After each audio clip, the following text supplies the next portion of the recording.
आज ना इनका इंटरव्यू करके मुझे ऐसा लग रहा है कि ऐसे बच्चे ना बहुत सालों सालों के बाद जन्म लेते हैं। अभी भागवत का उठने का मन कर रहा है, लेकिन अभी हम भागवत के पापा को भी यहाँ पे बुलाएंगे। भागवत आप बैठो, आपके पापा को हम यहाँ पे बुलाएंगे थोड़ी देर में।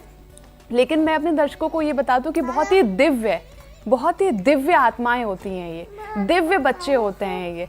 चलिए हम देर नहीं करते, वरना भागवत जो है ना सोफा छोड़ के हमारा स्टूडियो भागने वाले हैं तैयारी में। हम इनके पिताजी को यहाँ पर अभी बुलाएंगे। तो यहाँ पर अभी हमारे साथ मौजूद हैं भागवत जी के पिताजी। बहुत बहुत स्वागत है प्रभु जी आपका। हरे कृष्णा। नाम शायद आपका अकाम प्रभु जी हैं, अगर मैं सही हूँ तो। जी, अकाम भक्तिदास। अकाम भक्तिदास जी। अच्छा, मुझे प्रभु जी आप ये बताइए, आमतौर पर ना हमारे समाज में ये सवाल किसी लेडी से पूछा जाता है कि इस बच्चे को क्या खा के तुमने पैदा किया। तो मैं आपसे पूछना चाहूँगी कि जब ये पैदा होने ही वाले थे, क्या माहौल था जो इतना दिव्य बच्चा ये पैदा हुआ है?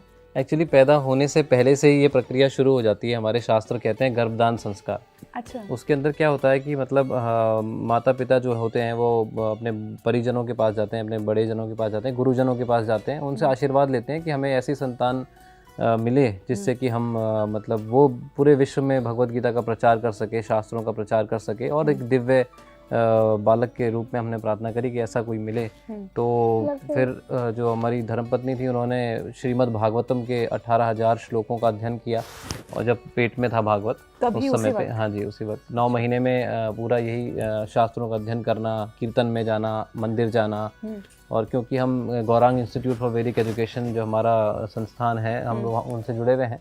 डॉक्टर वृंदावन चंद्र दास जी वहाँ के शिक्षा गुरु हैं, श्रील प्रभुपाद जी से इंस्पायर्ड हैं हम। तो उसमें यही सब सिखाया जाता है शुरू से, गिव गीता गुरुकुल में हमारे, कि बच्चों को बचपन से ये ज्ञान देना चाहिए। अच्छा, एक बात बताइए, जैसे आमतौर पर ना हमारे समाज में ये है कि बच्चा होगा, बड़ा होगा, परिवार का सहारा होगा, ठीक है, नौकरी करेगा, एक अच्छा नाम कमाएगा, जिससे फैमिली भी बड़ा सीना चौड़ा करके कह सके कि देखो मेरा बेटा डॉक्टर है, देखो मेरा बेटा ये अधिकारी है, फलाना है, ऐसे करके। और जब बच्चे भक्ति मार्ग की तरफ जाने लगते हैं तो मैंने कुछ पेरेंट्स को देखा है, वो ये सोचते हैं कि अगर इस मार्ग पर जाएगा तो फिर ये हमारा नहीं कहलाएगा, हम कैसे छोड़ दें अपने बच्चे को कि हाँ अध्यात्म की राह पकड़ ले, कहीं सन्यासी ना हो जाए, कहीं ये ना हो जाए। तो वो डर कभी आपको नहीं लगा? देखो, हमें नहीं लगा, क्योंकि हमारी ट्रेनिंग ऐसे हुई थी और हमने ये सुना था हमारे शिक्षा गुरु से। हाँ। साधु भगवान का भक्त होता है, वो मतलब पूरी दुनिया को उतारता है, अपना संदेश देता है, भगवत गीता शास्त्रों की वाणी को जगह जगह फैलाता है, सब लोगों का भला करता है। आप रेडी हैं इस चीज के लिए कि कल अगर भागवत ये कहता है कि मेरा आप लोगों के साथ कोई संबंध नहीं और मैं सन्यास की तरफ जा रहा है, are you ready for? Bhagwat अगर सन्यासी बन जाता है तो उससे हमें कोई परेशानी है, ऐसा नहीं, हमें तो गर्व होगा। हमें गर्व ये होगा कि हाँ, हमारा बच्चा जो है वो सनातन धर्म के प्रचार में कार्य कर रहा है, आगे बढ़ा रहा है। ये सबसे बड़े डॉक्टर होते हैं, ये सबसे बड़े साइंटिस्ट होते हैं, सबसे बड़े इंजीनियर होते हैं, क्योंकि ये आत्मा की डेवलपमेंट करते हैं। ये केवल शरीर की डेवलपमेंट नहीं करते। और मैं देख रही हूँ आपकी उम्र बहुत ज़्यादा नहीं लग रही है मुझे, और खैर भागवत तो 3 साल के हैं ही, तो आपके अंदर इतना ज़्यादा ज्ञान, क्योंकि मैं देख रही थी आपकी जो भागवत की जो माता जी हैं वो भी बहुत, उम्र उनकी भी बहुत ज़्यादा नहीं है।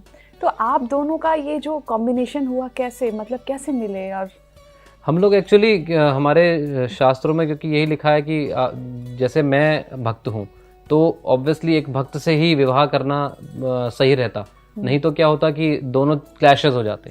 तो इसलिए हमारे गुरु महाराज की आज्ञा के अनुसार हमने विवाह किया और हम लोग आगे बढ़े। और हमने उनसे ही प्रार्थना करी थी कि भाई हम ऐसा बच्चा चाहते हैं जिससे कि हम कि वो आपके प्रचार में लगे, भगवद गीता के प्रचार में लगे, वही ज़रूरी है। आज इस इंटरव्यू को देख के ना मैं खुद, क्योंकि मेरा खुद 3-3.5 साल का बेटा है, मैं खुद ये सोच रही थी कि क्या वो भागवत जैसा बन सकता है? बिल्कुल बन सकता है। हर माँ शायद ये सोच रही होगी, आप पिता सोच रहे होंगे आज बैठ के। नहीं, बिल्कुल बन सकता है, और हर माता पिता को अपने बच्चों को बनाना भी चाहिए भागवत जैसा।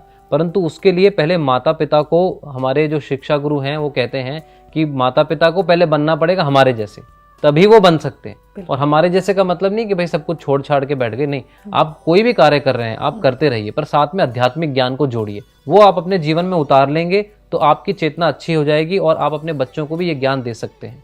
कहते हैं कि हर व्यक्ति के अंदर ना ईश्वर है, अगर आप देखना चाहो तो सबसे पहले तो मैं आपके बैठे जो अंदर ईश्वर बैठे हैं ना, मैं उनको प्रणाम करती हूँ। और दूसरा प्रणाम मैं करती हूँ कि इतना दिव्य बालक आपने हमारे इस भारत की संस्कृति के प्रचार प्रसार को बढ़ाने के लिए जो आपको बहुत बड़ा योगदान है, बहुत बहुत मैं आपका धन्यवाद करना चाहूँगी।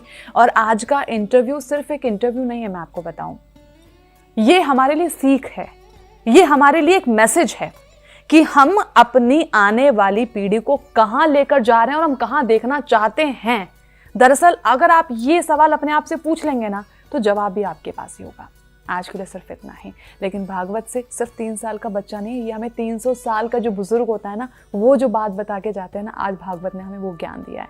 तो बहुत बहुत धन्यवाद मैं आपका करना चाहूँगी जुड़ने के लिए। शुक्रिया। हरे कृष्ण। हरे कृष्ण।